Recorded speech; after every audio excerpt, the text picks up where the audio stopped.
بسم اللہ الرحمن الرحیم. نئے پوڈ کاسٹ میں خوش آمدید. میں ہوں شہزاد حسین بٹ اور میرے ساتھ شریک جرم ہیں معظم فخر صاحب. شریک جرم نہ ہوتے تو مخبری کرتے ہمیں معلوم ہے ہر لٹیرے کا ٹھکانہ. ناظرین، 3 جیم جو ہے نا یہ بڑی اہم ہے. جیم جج، جیم جرنیل اور جیم جرنلسٹ. ہم تیسری کیٹیگری میں فال کر رہے ہیں.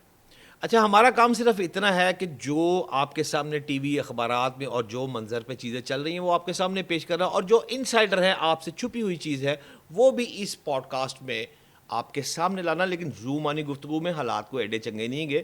زومانی گفتگو میں ہم کر دیں گے، جج ہم نہیں ہیں. فیصلہ اینڈ پر آپ خود کر لیا کریں کہ کیا ہو رہا ہے. تو میں سیدھا آپ کو لے کے چلتا ہوں اپنے بھائی معظم فخر پہ.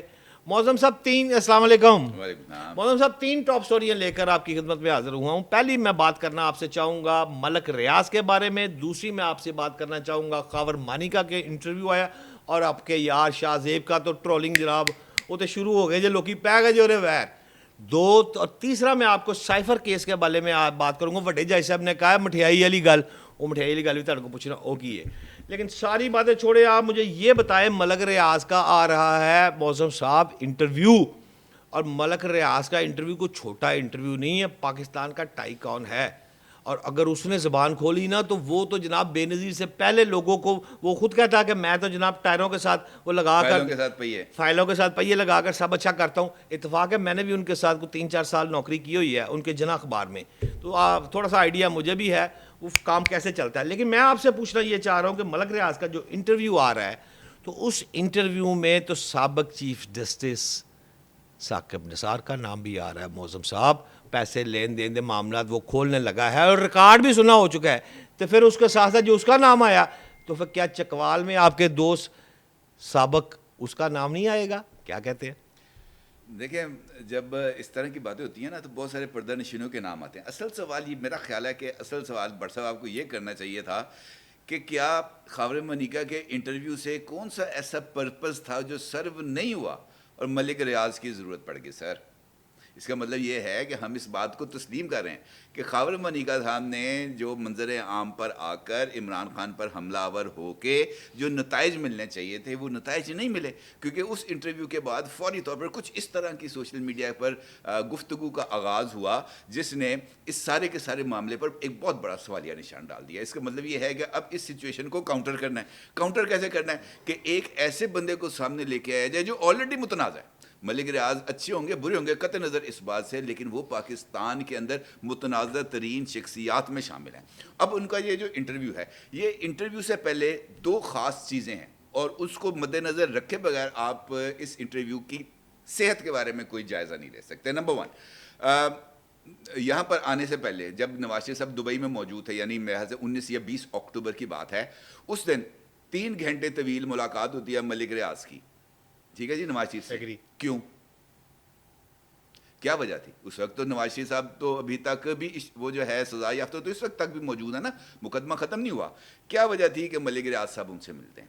دوسرا امپورٹنٹ ایسپیکٹ اس انٹرویو سے پہلے جس پر غور کرنا بہت ہی زیادہ ضروری ہے کہ آج سے تقریباً 1 ہفتہ پہلے یہ خبر منظر عام پر آئی کہ بیریا ٹاؤن ڈیفالٹ کرنے جا رہا ہے.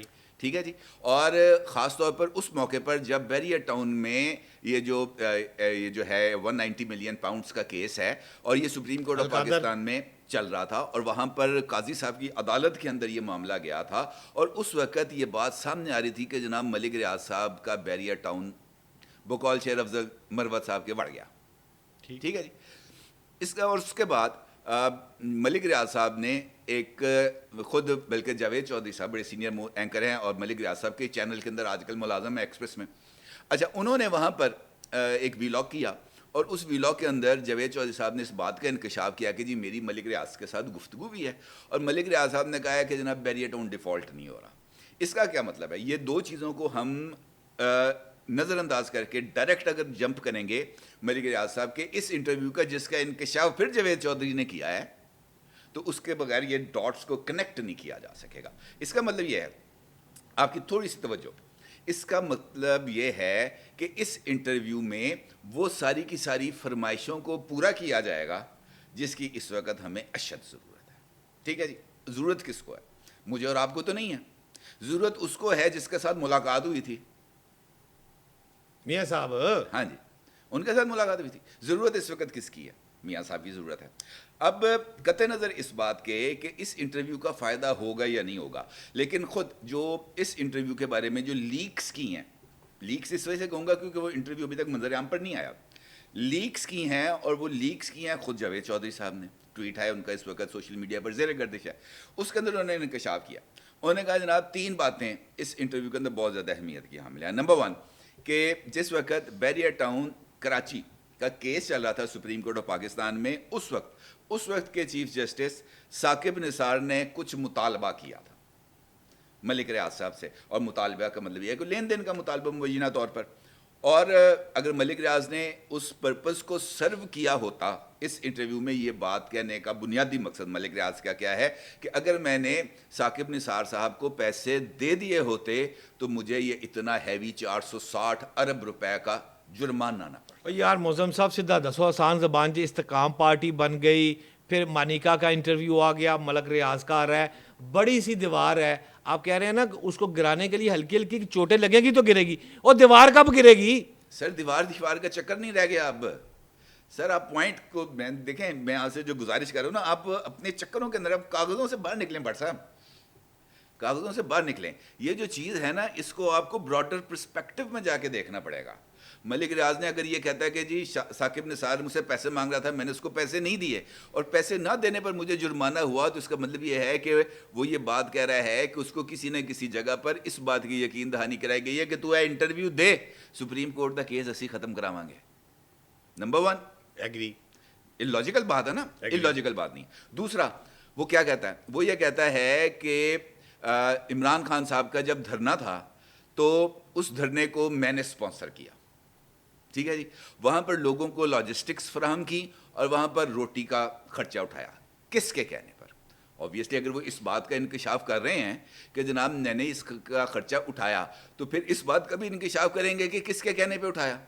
تو دوسری جیم بھی پھنس گئی, پھر دوسری جیم پھنس گئی. اور چاہے اس جیم کو اس مرتبہ خود پاکستان تحریک انصاف کی لیڈرشپ پھنسا رہی ہے, یعنی جنرل فیض حمید صاحب کو. زلفی بخاری نے جنرل فیض حمید پر ملبہ ڈالا, اور اب جناب ملک ریاض صاحب بھی جو ہے وہ ملبہ ڈالنے جا رہے ہیں جنرل فیض حمید پر. تیسرا پہلو جو اس انٹرویو کا ہے وہ یہ بتانے جا رہے ہیں کہ میں خصوصی طور پر پیغام لے کے گیا تھا نواز شریف کے پاس. کب؟ جس وقت دھرنا ہو رہا تھا. کیوں؟ استعفیٰ دے دو پائیں. کس کے کہنے پہ جا رہے تھے؟ چکوال. اب یہ اس پرسپیکٹو کے اندر اگر آپ اس انٹرویو کو دیکھیں گے تو یہ انفیکٹ پرپز کس کا سرو کرے گا؟ وہ اسٹیبلشمنٹ کا پرپز سرو نہیں ہو رہا ہے اس انٹرویو سے. اسٹیبلشمنٹ تو ٹھوکنا چاہ رہی ہے نا عمران خان کو. اس انٹرویو سے پرپز کس کا سرو ہوگا؟ اس کے ساتھ جن کے ساتھ ملاقات ہوئی تھی. یہ ہے میری عرض گزارش. اچھا, آپ کو یہ لگ رہا ہے کہ یہ تمام چوٹیں لگانے سے معاملہ سالو ہو جائیں گے, اور جو ہمارے عزت مآب قاضی صاحب نے فرمایا ہے کہ میں آئین کا قاضی فائزی صاحب قاضی فائزی صاحب نے فرمایا کہ آئین کا جھنڈا جو ہے وہ میں بلند رکھوں گا اور انتخابات ہو جائیں گے, یار مجھے گڑبڑ لگ رہی ہے کچھ. دیکھیں میں نے آپ سے اسی وجہ سے تھوڑی سی وضاحت طلب کی تھی. الیکشنز کی اگر آپ بات کرتے ہیں نا الیکشنز کی, اس لمحے جب تک ہم گفتگو کر رہے ہیں الیکشن 8 فروری کو ہو رہے ہیں, ٹھیک ہے جی. اور یہ جو انٹرویو جس کا آپ ذکر کر رہے ہیں ملک ریاض کا, مجھے لگتا ہے کہ اس انٹرویو کا اس وقت تک کوئی امپیکٹ نہیں آئے گا جب تک کوئی ڈاکومنٹڈ ایویڈنس نہیں آئے گا. ملک ریاض صاحب کو آپ کو یاد ہوگا ہمارے ایک سابق فارمر چیف جسٹس سے افتخار چودھری صاحب, ان کے بیٹے تھے ارسلان افتخار صاحب. ارسلان افتخار صاحب کو یہ لے کے گئے تھے موراکو. جاوید چودھری کو ہی انٹرویو دیا تھا, اس کے اندر رسیدیں دکھائی تھیں ساری دکھائی کہ جناب یہ اس رسید پہ اتنا خرچہ, اس کے پاس ہر چیز لکھی پڑی ہوتی ہے جی. اب اگر وہ جو ہے رسیدیں دکھا دیتے ہیں فرا گوگی کی یا محترمہ بشرا کی کہ جناب اس رسید کے عوض میں نے 5 کیرٹ کا ہیرا خریدا تھا, وہ ٹیلی فون والی بات, ٹھیک ہے جی, اس کو دیکھیں. اب زبانی کلامی کام نہیں چلے گا, اب چاہیے ڈاکومنٹڈ ایویڈنس. جو میں نے آپ سے ایک منٹ کل میں نے آپ کو ایک سوال بتایا تھا کرائسس آف کریڈیبلٹی کا. کرائسس آف کریڈیبلٹی کیسے ڈیولپ ہوگا؟ کاغذ آئے گا سامنے, ایویڈنس آئے گا. ملک ریاض کہے گا جناب اس دکان سے اتنے پیسے کا میں نے 5 کیرٹ کا ہیرا خریدا. اتنے بج کر اتنے منٹ پر یہ فوٹیج میرے پاس موجود ہے، یہ جو ہے CCTV کیمرے کی، کہ فرح گوگی کی گاڑی آئی، یہ فرح گوگی اتر رہی ہے، یہ میں نے اس کو دیا جناب ہیرا، یہ وہ لے کے گئی ہے، تبھی بات بنے گی نا سر. یعنی کہ آپ کریڈیبلٹی کو لوز کریں گے تبھی آپ کی گنجائش پھر آپ الیکشن کرائیں ہوں گے سر. ورنہ عوام کا جو ہے وہ نہیں کام چل رہا. یہ بات ہے. آپ کو کل رپورٹ پلس رپورٹ دی تھی آپ نے, ٹھیک ہے, آپ کو کیا پلس رپورٹ کے اندر یہ بتایا تھا کہ اس وقت بھی پنجاب 59 تھا, کیا تھا؟ نہیں, وہ خیبر پختونخوا کے اندر میں نے بتایا تھا 64%. 64, اچھا, یہاں پہ 43. اچھا, کہنے کا مطلب یہ ہے کہ یہاں پر اس کے باوجود بھی معاملہ بیلنس نہیں ہو پا رہا. اب اگر آپ کو یہ کرائسس آف کریڈیبلٹی ڈیولپ کریں گے تبھی آپ کے پاس. اچھا, کریڈیبلٹی لوز کرنے میں آپ کو اور کتنے کے انٹرویو کرانے ہیں, خاور کے بعد ملک ریاض اور کی کرو گے؟ ہاؤ سر دیکھیں, یہ ایک لمبی لڑائی ہے, لمبی لڑائی ہے, اس نے اتنی جلدی ختم نہیں ہونا. تو پھر الیکشن بھی نہیں ہونا. الیکشن کے لیے میں نے آپ کو بتایا کہ اس لمحے تک الیکشن 8 فروری کو ہے, اور اس کے لیے کرائسس آف کریڈیبلٹی کو ڈیولپ کیا جا رہا ہے. یعنی وہ جو ساکھ کا ایک بحران ہے نا, اس کو ڈیولپ کیا جا رہا ہے. وہ اگر اس وقت اس لیول پر ڈیولپ ہو جاتا ہے, یا لمبی لڑائی تو پھر عدالتوں میں بھی ہو رہی ہے. اور سچ یاد آیا وہ سائفر کیس چل رہا ہے, جج یار صاحب آپ کو میں نے کل بھی یاد ہے جس وقت یہ آیا تھا, میں نے آپ کو کہا تھا کہ یہ مٹھائی کھانے میں جلدی کر گئے. ہاں, آپ کو اسی وقت میں نے فون کیا تھا, میں نے آپ کو کہا تھا کہ جناب یہ ڈویژن بینچ کا فیصلہ آیا, لیکن اس فیصلے سے مجھے ایسے لگ رہا ہے کہ یہ مٹھائی کھانے میں جلدی کر گئے. آج جسٹس سردار طارق مسعود صاحب, سینئر موسٹ جج supreme court of Pakistan, head کر رہے ہیں 3 رکنی بینچ کو, انہوں نے بھی آج یہ بات ایگزیکٹلی تو یہ نہیں کہ مٹھائی کھانے میں جلدی کی ہے, لیکن انہوں نے کہہ دیا کہ وہ ریلیف جو آپ کو مل سکتا تھا اس عدالتی کاروائی کے نتیجے میں, اس کے اندر ہونے والے نقائص کی وجہ سے آپ کو اپیل کے اندر, ہائی کورٹ یا سپریم کورٹ کے اندر وہ ریلیف مل سکتا تھا, تسی اپنے ہتھی ریلیف ختم کراتا. اب کیا ہوگا, اب جناب یہ کاروائی دوبارہ شروع ہوگی, ساری جو غلطیاں ہیں ان کی کریکشن ہوگی. کریکشن ہونے کے بعد نتیجہ کیا نکلے گا, جو سزا ملے گی اگر عمران خان صاحب مجرم ثابت ہو جاتے ہیں, جو سزا ملے گی وہ ہائی کورٹ سے لے کر سپریم کورٹ تک مینٹین رہے گی. اور سزا کے بارے میں خود سلمان اکرم راجہ صاحب, عمران خان صاحب کے وکیل, کل ندیم ملک کے ٹاک شو سمیت مختلف جگہوں پر اس بات کا اظہار کر چکے ہیں کہ سزائیں 2 ہیں, عمر قید یا سزائے موت. اچھا یار, یہ بتائیں کہ مانی کا انٹرویو آ گیا آج, اس کو تھوڑا سا فالو اپ پہ بات کرنا چاہتا ہوں. یار وہ شاہ زیب کی جو ٹرولنگ شروع ہو گئی ہے, یار کچھ پسند نہیں آئی بات مجھے, کوئی اوکھی. سر دیکھیں, ابھی آپ نے وہ جو تیسرے جیم کا ذکر کیا تھا نا گفتگو کے آغاز میں, ہمارا کام کیا ہے, جرنلسٹ کا کام کیا ہے کہ وہ آپ کے سامنے ایک صورتحال کو رکھے گا. سوال یہ ہے کہ کیا شاہ زیب خان زادہ نے اپنا کام ٹھیک کیا یا نہیں کیا. آپ بھی جرنلسٹ ہیں, میں بھی جرنلسٹ ہوں, آپ بھی قلم کے مزدور ہیں, میں بھی قلم کا مزدور ہوں. اگر مجھے یا آپ کو یہ موقع ملتا خاور منیکا کا انٹرویو کرنے کا, تو ایسا کون سا سوال ہے جو ہم پوچھنا چاہتے اور ہم نے نہ پوچھا ہوتا؟ پھر تو سوال بنتا تھا. اگر شاہ زیب خان زادہ نے کوئی ایک ایسی چیز نہیں چھوڑی جو اس کو پوچھنی چاہیے تھی اور اس نے نہیں پوچھی, ماضی کا کوئی حوالہ نہیں دیا, ماضی کے اس کے جو خود اپنے ویڈیو آڈیو بیان اور سب چیزیں تھیں وہ نہیں چلائیں, ٹھیک ہے, اس کا مطلب یہ ہے کہ اس نے اپنا فرض پورا کر دیا, اپنا جو کام تھا وہ کر دیا. لیکن بدقسمتی یہ ہے کہ جس وقت یہ پروجیکٹ عمران خان لانچ ہو رہا تھا, اس وقت یہ جو 5th جنریشن وارفیئر ہے, اس نے ایک ایسی جنریشن کو شاید ڈیولپ کر دیا ہے جو دلیل کا جواب دلیل سے نہیں گالی سے دیتی ہے. دیکھیں شاہ زیب خان زادہ کی ٹرولنگ کرتے ہیں, ہمیں بھی کل میں نے دیکھے مختلف جو ویڈیوز کے نیچے جو کمنٹس ہیں وہ آپ پڑھ سکتے ہیں. کہنے کا مطلب یہ ہے کہ آپ شاہ زیب خان زادہ پر کریں, لیکن ٹویٹس اگر آپ نے وہ ٹرینڈ دیکھا ہے جو اس وقت چل رہا ہے ایکس پہ, تو آپ دیکھیں گے کہ ان کی اہلیہ محترمہ, وہ بھی تو سر اگر عزت بشرا بی بی کی ہے, علیمہ خان کی ہے, عظما خان کی ہے, تو شاہ زیب خان زادہ کی اہلیہ کی کوئی عزت نہیں. اس کو آپ جو مرضی کہہ دیں. عاصمہ شیرازی کی کوئی عزت نہیں. عزت جو آپ کے گھر کی عورت ہے اس کی عزت ہے, باقی سب جتنی بےہودہ تصاویر فوٹو شاپ کر کے اپلوڈ کی گئی ہیں برسا, کیا وہ ایک مہذب معاشرے کی عکاسی ہے؟ موزم صاحب مجھے آج کی آخری بات صرف یہ سمجھا دیں. قاضی فائز عیسیٰ کہتا ہے کہ جی الیکشن ٹائم پہ ہوئے گا, آپ بھی اس کو سیکنڈ کر رہے ہیں کہ جی مقررہ وقت پہ ہی ہوں گے.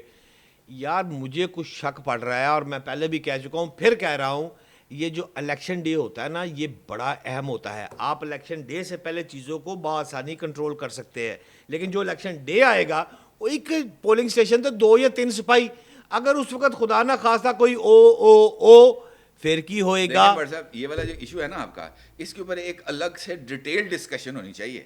یہ ابھی اینڈ کے اوپر آ کر اس کو نا ہمیں تڑکا لگا کے نکلے نا. میں نے ابھی آپ سے ایک بات کہی ہے کہ اس لمحے تک جب ہم یہ پوڈ کاسٹ ریکارڈ کر رہے ہیں, اس لمحے تک الیکشن 8 فروری کو ہے. اگلے لمحے میں کون سی سچویشن ڈیولپ ہوگی وہ جب اگلے لمحے تک آئیں گے تب کریں گے بات. شکریہ. البتہ یہ ضرور ہے کہ اس ایشو پہ اگر آپ نے بات کرنی ہے تو پھر اس ایشو پر اسپیسیفکلی ایک اور پوڈ کاسٹ ہونا چاہیے. شکریہ معظم صاحب. ناظرین, معظم صاحب کی آپ نے بات سنی. قاضی فائزی صاحب بھی کہہ رہے ہیں کہ الیکشن ٹائم پر ہو رہے ہیں اور آئین کا جھنڈا جو ہے وہ بلند کریں گے. معظم صاحب بھی ان کو سیکنڈ کر رہے ہیں. لیکن میرے کو تھوڑی سی تشنگی ہے, میں جو دیکھ رہا ہوں دوربین لگا کر, اس میں کچھ گڑبڑ لگ رہی ہے. لیکن اللہ کرے میرے ملک میں جمہوری ملک ہے, میرے ملک میں جمہوریت پروان چڑھے اور ٹائم پر الیکشن ہو. آج کے پوڈ کاسٹ کے لیے اتنا ہی. پاکستان زندہ باد.